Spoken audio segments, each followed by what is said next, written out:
Hello guys, welcome back to my YouTube channel. ಇವತ್ತಿನ ಈ ಒಂದು ಪ್ರೋಮೋದಲ್ಲಿ ಎಷ್ಟೋ ಕಡೆಯಲ್ಲಿ ಈಗ ಹೋದ ವೀಕಲ್ಲಿ ನಮಗೆ ಆಲ್ಮೋಸ್ಟ್ ಸಖತ್ತಾಗಿ ಕೊಟ್ಟಿದ್ದಾರೆ ಕಿಚ್ಚ ಸುದೀಪ್ ಸರ್. ಬಟ್ ಈ ಸರ್ತಿ ಅಂತೂ 100% ಎಲ್ಲರಿಗೂ ಕೂಡ ಒಂದು ಎಂಟರ್ಟೈನ್ಮೆಂಟ್ ಕೂಡ ಇದೆ ಅಂತ ಹೇಳ್ಬೋದು ಫ್ಯಾಕ್ಟರಿ. ಯಾಕಂದರೆ 9ರಿಂದ 11 ತನಕ ಇರುವಂತಹ ಪ್ರೋಗ್ರಾಮ್ ಎಕ್ಸ್ಟೆಂಡ್ ಆಗಲಿಕ್ಕೆ ಕೂಡ ಚಾನ್ಸಸ್ ಇದೆ. ಯಾಕಂದರೆ ಹಾಗೆ ಬೈಲಿಕ್ಕೆ ಇದೆ ಅಂತ ಹೇಳ್ತೀನಿ. ಜಾನ್ವಿ ಅವರಿಗೆ ಅವರು ಸ್ಪಂದನ ಅವರ ಬಗ್ಗೆ ಮಾತಾಡ್ತಾರೆ ಆ್ಯಂಡ್ ಕಲರ್ಸ್ ಟಿವಿ ಅವರ ಬಗ್ಗೆ ಮಾತಾಡ್ತಾರೆ. ಸೊ ಇದರ ಬಗ್ಗೆ ಕೂಡ ಡಿಸ್ಕಷನ್ ಇವತ್ತಿನ ಈ ಒಂದು ಎಪಿಸೋಡಲ್ಲಿ 100% ನಡೀತದೆ ಅಂತ ಹೇಳ್ಬೋದು. ಆ್ಯಂಡ್ ರಕ್ಷಿತ್ ಅವರಿಗೆ ಕೂಡ ಒಂದು ಡೈಲಾಗ್ ಹೊಡಿತಿರ್ತಾರೆ. ಎಲ್ಲ ಕಡೆಯಲ್ಲಿ ಕೂಡ ರಕ್ಷಿತ್ ಅವರು ಸೇಫ್ ಗೇಮ್ ಆಟಾಡ್ತಿದ್ದಾರೆ ಆ್ಯಂಡ್ ಎಲ್ಲ ಕಡೆಯಲ್ಲಿ ಕೂಡ ಅವರು ಲಾಸ್ಟ್ ತನಕ ಬರ್ತಾರೆ ಮತ್ತು ಅವರು ಸೇಫ್ ಆಗ್ತಾರೆ ಅಂತ. ಸೊ ಅವರ ಬಗ್ಗೆ ಕೂಡ ಒಂದು ಮಾತಾಡ್ತಾರೆ. ಕೆಲವು ಕಡೆಯಲ್ಲಿ ನನಗೆ ಕೂಡ ಅವರು ಹೇಳಿದಾಗೆ ಅಂದರೆ ರಘು ಅವರ ಹೆಸರು ತಗೊಂಡಿರ್ತಾರೆ. ಅಂದರೆ ಸೂರಜ್ ಮತ್ತು ರಘು ಅವರನ್ನು ನಾಮಿನೇಟ್ ಮಾಡಿದ್ರು, ಯಾರನ್ನು ನಾಮಿನೇಟ್ ಮಾಡಬೇಕು ಅಂತ ಹೇಳುವಾಗ ಎಲ್ಲರೂ ಕೂಡ ಸೂರಜ್ ಅವರ ಹೆಸರು ತಗೊಳ್ತಾರೆ.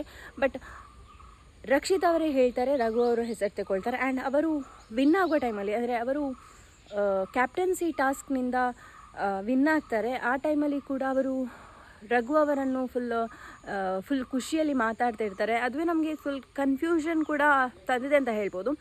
ಆ್ಯಂಡ್ ಹೀಗೆ ನೋಡೋದಾದರೆ ಅವರು ಒಳ್ಳೆ ಇದ್ದಾರೆ ಅಂತ ಆಗ್ತದೆ, ತಿಳಿಸಿ. ಆ್ಯಂಡ್ ಇನ್ನೊಂದು ವಿಷಯದಲ್ಲಿ ಎಲ್ಲರೂ ಕೂಡ ಗುಂಪಿನಲ್ಲೇ ಮಾತಾಡಿ ಮಾಳುವವರನ್ನು ಹೊರಗೆ ಕಳಿಸ್ತಾರೆ. ಇದರ ಬಗ್ಗೆ ಕೂಡ ಚರ್ಚೆಗಳು ಇವತ್ತಿನ ಎಪಿಸೋಡಲ್ಲಿ ನಡೀತದೆ ಅಂತ ಹೇಳ್ಬಹುದು. ಆ್ಯಂಡ್ ನಿಜವಾಗ್ಲೂ ಹೇಳ್ತೀನಿ, ಗಿಲ್ಲಿ ಅವರು ಕಾವ್ಯ ಅವರನ್ನು ಬಿಟ್ಟ ನಂತರನೇ ಈಗ one of the best comedian ಕೂಡ ಆಗಿದ್ದಾರೆ ಅಂತ ಹೇಳ್ಬೋದು. ಯಾಕಂದರೆ ಕಾವ್ಯ ಅವರದು ನಾನು ಆಲ್ಮೋಸ್ಟ್ ನೋಡಿದ್ದೀನಿ. ಧನುಷ್ ಅವರು ಅವರನ್ನು ಲಿಫ್ಟ್ ಮಾಡುವಾಗ ಎಂತ ಕೂಡ ಹೇಳೋದಿಲ್ಲ, ನೆಗಡಿಕೊಂಡು ಮಾತಾಡ್ತಾರೆ. ಆ್ಯಂಡ್ ಬೇರೆ ಯಾರು ಕೂಡ, ಅಭಿಷೇಕ್ ಇದ್ದರೂ ಕೂಡ ಹಾಗೆ, ಸೂರಜ್ ಅವರು ಇದ್ದರೂ ಕೂಡ ಹಾಗೆ.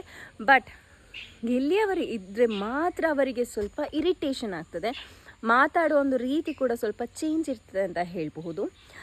ವಿಲ್ ಸಿ ನಿಮ್ಗೆ ಎಂತ ಅನಿಸ್ತದೆ ಅಂತ ನೀವು ಕಮೆಂಟ್ ಸೆಕ್ಷನಲ್ಲಿ ಕಮೆಂಟ್ ಮಾಡಿ, ಆಯಿತಾ? ಇನ್ನು ನೆಕ್ಸ್ಟ್ ವೀಡಿಯೋದಲ್ಲಿ ಸಿಕ್ಕೋ. ಅಂಟಿಲ್ ಟೇಕ್ ಕೇರ್, ಬಾಯ್. ಸಬ್ಸ್ಕ್ರೈಬ್ ಮಾಡಿದಿಗ್ಲೇ ಸಬ್ಸ್ಕ್ರೈಬ್ ಮಾಡಿದೆ ಹೇಳಿ.